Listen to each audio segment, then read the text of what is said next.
Battle of Antietam, also known as the Battle of Sharpsburg, was a very decisive battle in the Civil War and halted the Confederate invasion of Maryland.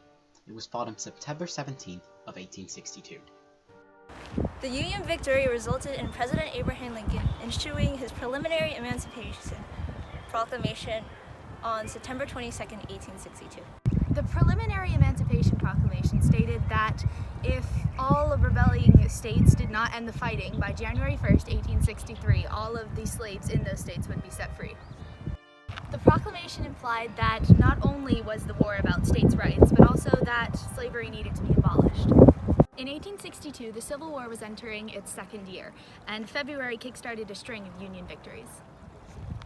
Union forces under the command of Major General George B. McClellan attempted to capture the capital of Richmond, Virginia.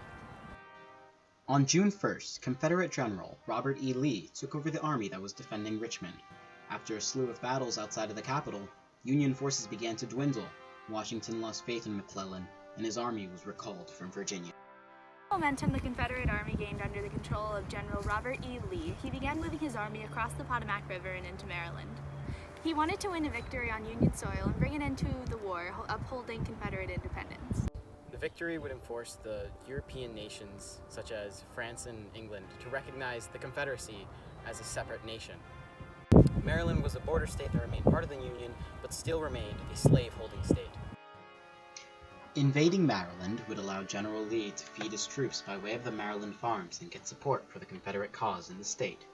The Battle of Antietam began with a series of powerful assaults against the Confederate troops along the Antietam Creek. Morning attacks by the Union's 1st and 12th Corps on the Confederate side's left flank were followed by vicious Confederate counterattacks. Towards the center of the battle, the Union's 2nd Corps assaulted against the sunken road, pierced the Confederate center after a terrible struggle, but failed to capitalize on their breakthrough there.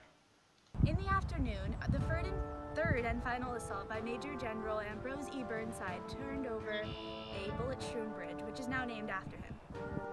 Just as Burnside's forces began to collapse the Confederate right, the timely arrival of General A.P. Hill's division from Harper's Ferry helped to drive the Army of the Potomac back once more. The following day, both sides remained in their places due to excessive amounts of casualties and lack of resources. Lee then crossed the Potomac into Virginia, and what we took account from this is that this was the bloodiest day in American history.